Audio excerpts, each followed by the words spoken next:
इस सेशन में हम बात करेंगे कैरी फॉरवर्डिंग ऑफ लॉसेस की। जैसे कि पिछले सेशन में हमने सेट ऑफ की बात की थी, set off and carry forward both they are closely intertwined as well as interrelated to each other. So जब हम कैरी फॉरवर्डिंग की बात करें तो बेसिकली ये सारे सेगमेंट्स जो हैं वो हम पढ़ेंगे कैरी फॉरवर्डिंग के अंडर। Section 71B relating to house property, then speculation loss, business other than speculation loss, capital losses और loss from the owning of maintaining of horses and so on. अगर आप ध्यान दो तो यहाँ पर सैलरी की बात नहीं की गई। सैलरी सेगमेंट की हमने 5 हेड्स पढ़े थे, salary, house property, business, profession, capital gains and other sources. So basically salary की यहाँ पर बात नहीं हुई। क्यों? क्योंकि there can never be a loss under the head salary. So salaries segment में, सैलरीज चैप्टर के अंदर कभी भी आपको लॉस नहीं हो सकता, इसलिए उसके कैरी फॉरवर्ड होने का सवाल ही पैदा नहीं होता। देन अगर हम इन सारे सेगमेंट्स की बात करें तो बेसिकली हमारे पास 2 फंडामेंटल कंडीशंस हैं जो सेटिस्फाई करनी ज़रूरी हैं before any loss is allowed to be carry forwarding. So कोई भी लॉस जो है वो कैरी फॉरवर्ड तभी किया जा सकता है कि अगर 2 बेसिक कंडीशंस जो हैं वो सेटिस्फाई हों। वो कौन सी हैं? Firstly the return of loss, basically जो लॉस की रिटर्न है हमारी वो फाइल की हो ज़रूरी ऑन और before the due date of filing return. And secondly such loss has also been determined by the concerned assessing officer, means the assessment officer or assessing officer or the ITO concerned, he must have examined or determined the corresponding loss and there have been no litigation or corresponding objections on the same. So जब ये 2 conditions, basic conditions fulfill हो जाती हैं तो हम उस loss को carry forwarding कर सकते हैं और salaries में कोई loss नहीं आएगा। अगर हम सबसे पहले बात करें set of carry forwarding and set of speculation loss, basically जो हमने बात की थी स्पेकुलेटिव एक्टिविटीज़ से अगर कोई लॉस हो रहा है तो सेक्शन 73 उसको बेसिकली डील करता है। स्पेकुलेशन जो बिजनेस है वहाँ से अगर लॉस हो जाए, पहली चीज़ तो ये है कि अगर स्पेकुलेशन एक्टिविटी से कोई लॉस हो रहा है तो उसको क्या जो है वो सेट ऑफ, जब हमने बात की थी तो वो किसके अगेंस्ट किया जा सकता है? सिर्फ किसी और स्पेकुलेटिव इनकम के against he.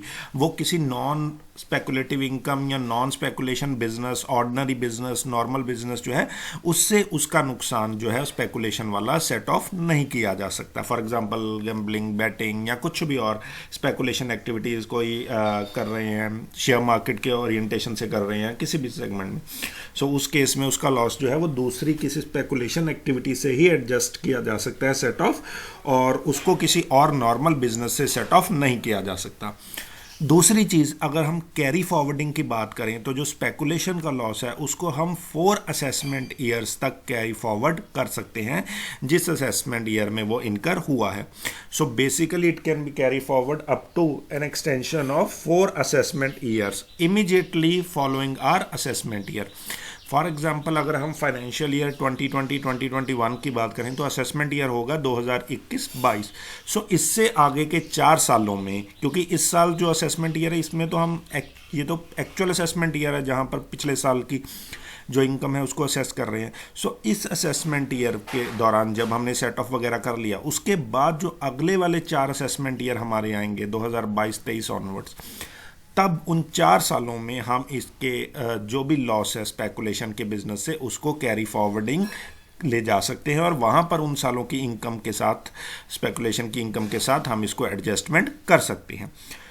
This makes the third point, they can only be adjusted against income from speculative businesses only.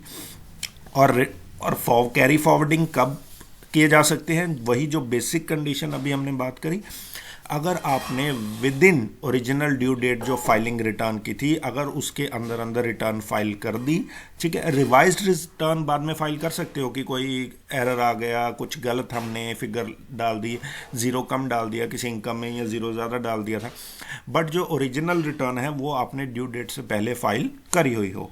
Then एक और चीज़ है कि जब भी हम बिजनेस की बात करेंगे, बिजनेस या प्रोफेशन की लॉसेस को कैरी फॉरवर्डिंग कर रहे हैं अगले सालों में, तो ये ज़रूरी नहीं है कि जो बिजनेस है उसको कैरी फॉरवर्ड करना ही पड़ेगा, कि अगर उस पर नुकसान हुआ इस साल तो हमें वो नुकसान वाला बिजनेस भी आगे उठा के चलाते ही रहना है जब तक हम उसके लॉसेस को एडजस्ट नहीं कर सकते। Even the losses of discontinued business, मतलब जो बिजनेस बंद हो चुका है उसके लॉसेस को भी आप कैरी फॉरवर्डिंग कर सकते हो। So it is not necessary और मैंडेटरी कि आपको जो लॉस है उसको कैरी फॉरवर्डिंग करने के लिए वो नुकसान वाले बिजनेस को उतनी देर खींचना है या चलाना ही है। So continuity of loss generating business is not necessary specifically, ठीक है। देन अगर हम बात करें जो लॉस इनकर हुआ स्पेकुलेटिव बिजनेस में, अगर कोई बैंड आइटम है तो वो कैरी फॉरवर्डिंग कभी भी नहीं किया जा सकता है। एंड फाइनली अगर कोई स्पेकुलेटिव ट्रांजैक्शन में लॉस हुआ है, फॉर एग्जांपल फॉरवर्ड ट्रांजैक्शन है, फॉरवर्ड और फ्यूचर्स ट्रांजैक्शन जैसे हम करते हैं, सो उस केस में अगर कोई प्रिंसिपल के बिहाफ पे एजेंट ने की है तो उसको उस केस में एजेंट को जो है उसका अगर नुकसान हो उसको नॉन स्पेकुलेटिव लॉस माना जाएगा। एक और चीज़ ध्यान देने वाली, बेसिकली जब भी हम कैरी फॉरवर्डिंग की बात करेंगे सेगमेंट की, तो बेसिकली हम दो चीज़ें हमेशा पढ़ेंगे किसी में भी कैरी फॉरवर्डिंग की लॉस की। सबसे पहले तो टाइम लिमिट कितनी है कैरी फॉरवर्डिंग के लिए, और दूसरा सेगमेंट आ जाएगा how it can B set of. So set of हमें जब पता लगेगा कि कितना सेट ऑफ हो गया, कैसे सेट ऑफ की क्या प्रोविजन है, then it will lead to the time limit for carry forwarding of such businesses. अब अगर स्पेकुलेशन लॉस की बात करें तो कैरी फॉरवर्ड कौन कर सकता है, सेट ऑफ कौन करेगा बिजनेस को?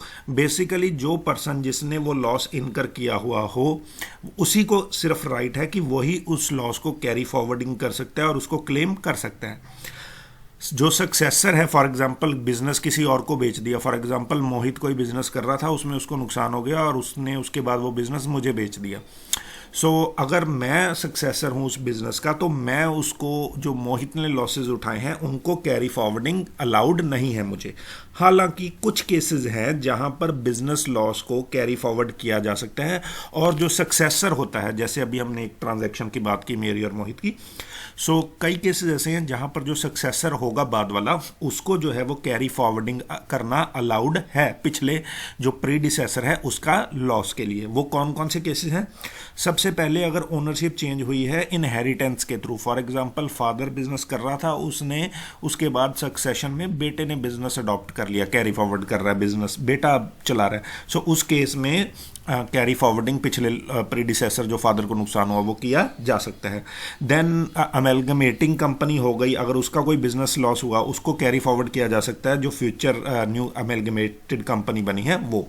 सिमिलरली डीमर्ज्ड कंपनी के केस में भी किया जा सकता है। और अगर कोई सोल प्रोप्राइटर थी या कोई पार्टनरशिप फॉर्म थी, अगर उसको कंपनी में कन्वर्ट कर दिया जाए, और उस केसेस में कंपनी को अलाउड है कि वो कुछ स्पेसिफाइड केसेस में जो कैरी फॉरवर्डिंग है, जो पुराने लॉसेज हैं वो आगे कंटिन्यू कर सकते हैं।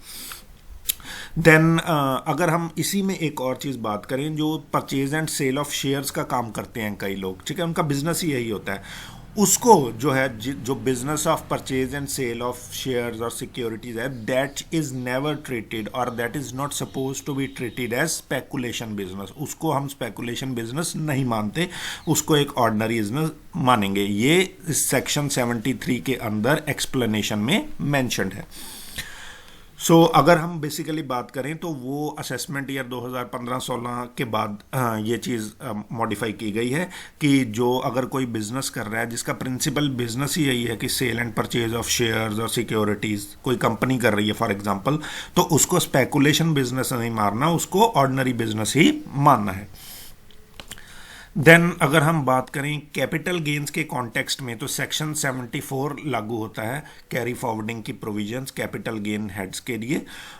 उसके लिए अगर टाइम लिमिट की सबसे पहले बात करें तो 8 असेसमेंट ईयर्स, मतलब जैसे पिछले स्पेकुलेशन के केस में 4 साल तक, सो इस केस में 8 असेसमेंट ईयर। कौन से असेसमेंट ईयर? जो ओरिजिनल असेसमेंट ईयर है, जिस साल उसकी इनकम असेस हो रही है उससे आगे वाले। फॉर एग्जाम्पल अगर हम फाइनेंशियल ईयर 2020-2021 की बात कर रहे हैं तो हमारा असेसमेंट ईयर है 2021 2022। सो इससे आगे आगे 8 साल तक जो है वो लॉस जो है वो कैपिटल गेन्स का वो कैरी फॉरवर्डिंग करना अलाउड है जिस साल पहले लॉस हुआ है। अब अगर हम सेट ऑफ की बात करें बेसिकली तो इस केस में लॉन्ग टर्म कैपिटल लॉस जो है वो ब्रॉट फॉरवर्ड किया जा सकता है और वो जो है लॉन्ग टर्म कैपिटल गेन के अगेंस्ट ही सेट ऑफ होता है जैसे हमने बात की थी। जबकि जो शॉर्ट टर्म कैपिटल लॉस है उसको हम सेट ऑफ कर सकते हैं लॉन्ग टर्म गेन के साथ भी, और अगर कोई शॉर्ट टर्म गेन्स हुए हैं तो उनको भी, उनके साथ भी। बेसिकली अगर हम बोलें तो अगर नेट रिजल्ट हमारा कैपिटल गेन्स के अंदर लॉस आ रहा है, overall result including short term and long term capital gain, so जो सारे का सारा जितना भी लॉस है उसको कैरी फॉरवर्ड किया जा सकता है। बट कंडीशन क्या है, 8 सालों तक अलाउड है आफ्टर दोज असेसमेंट ईयर। और जो सेट ऑफ की प्रोविजन है, लॉन्ग टर्म कैपिटल लॉस सिर्फ लॉन्ग टर्म गेन से ही सेट ऑफ हो सकता है, शॉर्ट टर्म वाला loss both long term as well as short term capital gain से एडजस्ट किया जा सकता है। बट अगेन फाइनल कंडीशन हमेशा वही है कि अगर ड्यू डेट पे रिटर्न फाइल की है, ओरिजिनल ड्यू डेट थी, तो तभी लॉसेस जो हैं वो कैरी फॉरवर्डिंग किए जा सकेंगे। देन हाउस प्रॉपर्टी लॉस की अगर इसमें बेसिकली बात करें तो उस केस में भी 8 सालों तक हाउस प्रॉपर्टी लॉस, जो हाउस प्रॉपर्टी की इनकम से अगर लॉस हुआ है कोई, तो उसके केसेस में भी 8 सालों तक उसको कैरी फॉरवर्डिंग करना अलाउड है। अब अगर हाउस प्रॉपर्टी की केस में बात करें तो सेट ऑफ की अगर इस सेगमेंट में बात करें हाउस प्रॉपर्टी के कॉन्टेक्स्ट में, कि इसके केस में सेक्शन जो एप्लीकेबल होता है वो होता है 71B। और अगर हम इसके केस में सबसे पहले सेट ऑफ की बात करें तो हाउस प्रॉपर्टी का जो लॉस होता है उसको हम किसी भी हेड की इनकम के साथ सेट ऑफ कर सकते हैं। बट वो शर्त ये है, उसमें कंडीशन ये है कि वो जो लॉस एडजस्ट कर सकते हो आप दूसरे हेड से, वो मैक्सिमम 2 लाख रुपीस तक ही कर सकते हो। सो 2 लाख रुपए तक का जो भी हमारा नुकसान हुआ है हाउस प्रॉपर्टी के अंदर, उसको हम सेट ऑफ कर सकते हैं against any income under salary और बिजनेस और अदर सोर्सेज और capital gains and so on. उससे ज़्यादा जो नुकसान होगा उसको फिर करना पड़ेगा कैरी फॉरवर्डिंग, और उसको जो कैरी फॉरवर्डिंग होती है वो सिर्फ सेम हेड के अंदर ही चार्ज होगी। ये चीज़ हमेशा ध्यान में रखना कि उस साल जो सेट ऑफ हो रहा है 2 लाख तक का, वो किसी भी इनकम से हो सकता है, वो सेट ऑफ सैलरी से भी हो सकता है, बिजनेस से भी हो सकता है, कैपिटल गेन से भी हो सकता है, जैसे हमने प्रोविजंस पढ़ी थी। बट जो लॉस कैरी फॉरवर्डिंग हो रहा है, ये जो 8 ईयर्स था, ये अगले साल सिर्फ और सिर्फ हाउस प्रॉपर्टी की इनकम में से ही एडजस्ट करना है, दूसरे हेड्स में से एडजस्टमेंट नहीं करनी है कैरी फॉरवर्डिंग के केस में। कंडीशन इसके केस में भी, हाउस प्रॉपर्टी के केस में भी सेम रहेगी कि बिफोर और ड्यू डेट पे फाइलिंग जो रिटर्न है वो इस केस में बेसिकली मैंडेटरी नहीं है अगर हाउस प्रॉपर्टी के लॉस की बात करें, जैसे हमने सेट ऑफ वाले वीडियो में भी बात की थी, यहाँ सेगमेंट में बात की थी, उसमें जो सेशन लगाया था। सो उस केस में अगर हाउस प्रॉपर्टी सेगमेंट की बात करें तो हम इसके लॉस को कैरी फॉरवर्ड कर सकते हैं, चाहे हमने रिटर्न जो लॉस वाली है वो टाइम पे फाइल नहीं की तब भी। सो ये एक बेसिकली बेनिफिट है हाउस प्रॉपर्टी लॉस के केस में कि अगर हमने रिटर्न फाइल ना की हो ऑन टाइम तब भी हम इसका जो लॉस है वो कैरी फॉरवर्डिंग कर सकते हैं। स्पेकुलेशन लॉस की जैसे हमने बात की, स्पेकुलेशन के प्रॉफिट्स में से ही एडजस्टमेंट होगी और कितने देर तक, 4 साल के लिए असेसमेंट ईयर कैरी फॉरवर्ड किया जा सकता है। अनअब्जॉर्ब डेप्रिसिएशन की बात करें, कोई साइंटिफिक रिसर्च का एक्सपेंडिचर है वहाँ पर लॉस हुआ, फैमिली प्लानिंग एक्सपेंडिचर है, उनको सबसे पहले हम जो है वो सेट ऑफ किसी भी इनकम से कर सकते हैं, और जो इनकी कैरी फॉरवर्डिंग की कोई लिमिट नहीं होती कितने साल तक कैरी फॉरवर्डिंग किया जा सके। यहाँ पर एक पॉइंट और बात करने वाली है कि स्पेकुलेशन लॉस में 4 साल है, बट इन कैटेगरीज को, इन 3 सेगमेंट्स को माना जाता है नॉन स्पेकुलेटिव बिजनेसेस। सो इनको बेसिकली जो है वो टाइम लिमिट इन लोगों के लिए कोई नहीं है, इन सेगमेंट्स के लिए कोई नहीं है। सिमिलरली जैसे हमने स्पेसिफाइड बिजनेस की बात करी थी, जो कुछ स्पेसिफाइड बिजनेस हैं हमारे पास, specified businesses under section 35D। So 35AD, उनमें कौन कौन से सेगमेंट्स की बात करी थी, जैसे कोई कोल्ड चेन फैसिलिटी बना रहे हैं, वेयर हाउसिंग फैसिलिटी बना रहे हैं, कोई 100 बेड्स या उससे ज़्यादा का हॉस्पिटल एस्टेब्लिश किया है, 2 स्टार रेटिंग या उससे ज़्यादा का कोई होटल बनाया है, एंड सो ऑन, जो भी हमने वो बिजनेस सेगमेंट के दौरान उसको पढ़ा था। सो उन सारे स्पेसिफाइड बिजनेसेस के केस में जो हम कैरी फॉरवर्डिंग करते हैं उसकी कोई भी टाइम लिमिट नहीं है, just like this unabsorb depreciation, scientific research and family planning expenditure. So उनके केस में भी अगर वो स्पेसिफाइड बिजनेस की बात कर रहे हैं जो सेक्शन 35 AD के अंदर आते हैं, तो टाइम लिमिट कोई नहीं है कि कितने देर तक हम बेसिकली उसको कैरी फॉरवर्डिंग कर सकते हैं, उसको इनडेफिनेट पीरियड तक, जब तक वो सेट ऑफ मतलब फाइनल खत्म नहीं होता लॉस, उसको कैरी फॉरवर्डिंग किया जा सकता है, चलता ही रह सकता है, चाहे 10 साल, चाहे 8 साल, चाहे 6 साल तक, जितने साल तक भी हो। देन अगर हम दूसरे नॉर्मल बिजनेसेस की बात करें तो उसके केस में भी 8 साल तक है, और वो उनकी एडजस्टमेंट नॉन स्पेकुलेटिव और स्पेकुलेटिव दोनों से हो सकती है। कैपिटल लॉस की बात करें तो शॉर्ट टर्म कैपिटल लॉस सिर्फ और सिर्फ जो है वो short term as well as long term दोनों में से एडजस्टमेंट हो सकती है, और 8 साल तक कैरी फॉरवर्ड किया जा सकता है। हालांकि अगर लॉन्ग टर्म लॉस की बात करें तो वो सिर्फ और सिर्फ लॉन्ग टर्म गेन के साथ ही स्क्वायर ऑफ किया जा सकता है सेट ऑफ, और उसको कैरी फॉरवर्डिंग 8 ईयर्स तक हम कर सकते हैं। और फाइनली अगर लॉस फ्रॉम मेंटेनिंग ऑफ या ओनिंग ऑफ हॉर्स रेसेस की बात करें, जो कि एक स्पेसिफाइड सेगमेंट है, अदर इनकम्स के अंदर आता है, जो हमने बात करी थी, सो उस केस में सेक्शन 74A लागू होता है। इस एक्टिविटी के केस में सेक्शन 74A लागू होता है, और उस केस में भी इसको जो है वो सेट ऑफ तो किसी भी दूसरी एक्टिविटी से किया जा सकता है सेम हेड के अंदर।